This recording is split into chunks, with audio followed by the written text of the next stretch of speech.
Legacy Mutual Mortgage. I'm the team lead here for the Martinez team over at the Sonterra branch.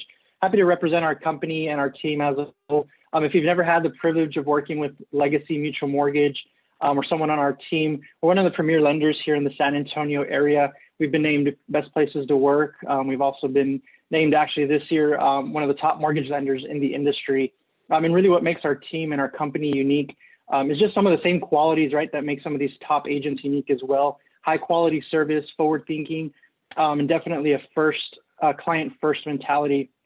And so that's why I'm excited to be able to introduce to you one of the top real estate teams in our city, who we get the privilege to work with day in and day out on the mortgage side.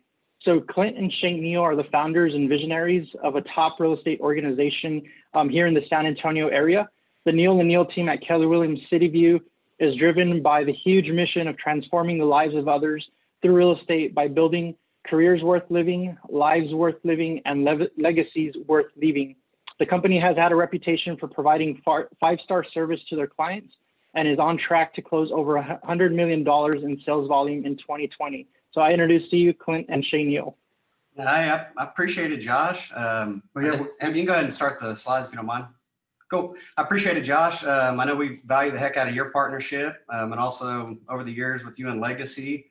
Anybody needs a lender, Josh is definitely your guy. So Amber, definitely hosting another awesome event. It's really good to be able to give back to the agent community, and definitely looking forward to talking about our topic about creating the opportunities and building an organization, and 10 years of real estate in 7.5 minutes. So Shane will get to start us off right now. Sounds perfect. So I'm going to go over really how we kind of got started. So myself and Clint, we've been in real estate for 10 years now, and really for that first 4 years, we produced at a super high level, got really busy. We really realized, okay, we wanted to build a team together, and we had this vision of really creating an organization so big that anyone we bring into it can come and accomplish their goals in it.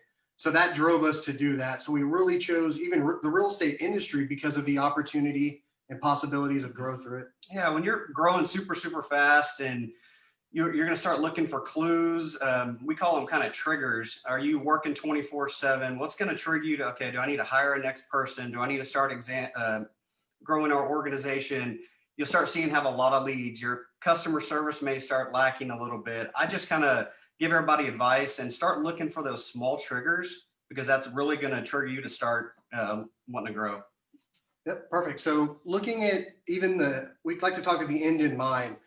When building an organization, you have to think about what are you doing this for? Are you building it to get time back? Are you want to be the most leveraged producer out there? So really myself and Clint, we wanted to build a business and own a business where we're in the position of working on the business and growing the people in it. So the biggest thing to take away out of this one is having a plan of clarity of what you want it to look like, so that in the end, so you can build to that. And don't reinvent the wheel. That is probably one of the biggest ones. Success leaves clues. I know when we started, we traveled all over the place, talked to tons of teams. I would challenge anyone to find somebody that is doing what you want to do in your life or career and just model directly out of them. Maybe you've talked to 3 or 4 different people, and then you kind of make and come up with your own little model by pulling things out of what they're doing. But like I said, success leaves clues. You really do not have to reinvent the wheel with us at all. And so diving in, so building a team. So now you've got really that end goal in mind. You've picked the right model. You've done a bunch of research. Now it's really to define kind of why you're doing this, your mission, your vision, your values. If you really think about those, everybody hears about that stuff, but you'll find out that really is the glue that holds everything together. And it also keeps everyone connected in the organization, it's the foundational pieces of it. There's a bunch of exercises out there that can help develop those as well. So having kind of your mission, your vision, your values lined up, now you got to start creating and thinking of, why would somebody want to come work with me? How am I going to make their life easier? You really got to start putting some of this on paper and coming up with your unique selling proposition of why people want to join you. That's probably one of the number one things is, what are you going to provide their life to make their life easier? Like value proposition, put it on paper. You got to get it out there and help them out. So having a value proposition now in place, it's really now next it's time to get out there and really find the people that want to run alongside you, which, as everyone knows, it's not an easy thing to do, to find people that really match those mission values, all of that. So really, there are many ways to find people. I mean, you can do advertisements, referrals, all of that stuff. You just want to make sure you're hiring the right people, using different personality tests and so on. But really think of it as the right people will build the culture as well. Yeah, I think everybody knows here is culture, culture, culture. That is probably the most important element when building a team and organization. To us, culture defines your organization. So you can really never explain culture until you actually experience it in an organization. It takes a little time to get it, but then you're going to realize that 99% of the time you're hiring for the culture, and production is always going to be second. And I highly recommend doing that if you're wanting to build something. All right, so I'm going to hop into really kind of a fun topic for us is obviously the numbers. So really running a business, you have to know your numbers. It comes from tracking systems from start to finish, a CRM. I mean, you need to have QuickBooks is a good one as well to use, P&Ls, know conversion rates, really knowing every single metric of the business. So think of business like flying an airplane, and you're just using the instruments to fly. It's the same thing for a business. You're using the instruments to track where you're going and navigating it. Yeah, and having another one for accountability. Building a team, I highly recommend getting a coach. It can be personal, it can be business, but you want somebody to hold you accountable to the numbers.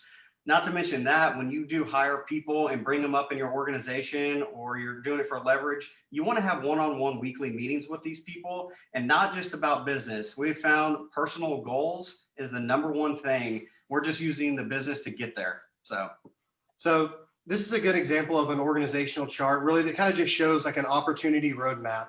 So when you're building a team, you want to build out an organizational chart as you grow.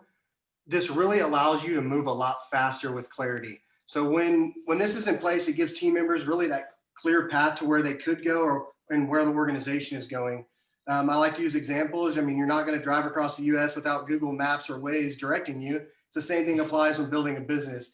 You have to have that roadmap. Absolutely. So once everything you have running and you're off on the ground, you have people in place, you're actually going in, want to create leadership growth paths for these people. So we always believe in, and anybody building a team should believe in this, you've got to invest in your people first. You've hired these people, they came to join your organization. You've got to focus on them. There's tons of trainings out there, John Maxwell, any of that kind of stuff. It's just straight up growing people at the end of the day. So one of my favorite slides, failing forward, 10 years, failed 1,000 times. So the biggest thing with this is when you're failing and you get back up, you're growing. So you cannot give up when you kind of go down this path of building a team. Keep pushing forward no matter what. Really failing and hitting roadblocks is only temporary. Push through, and really they're nothing but learning experiences. I mean, that's all we've learned. You got to view it like that. Absolutely. Nothing comes easy in this whole process, especially building a team.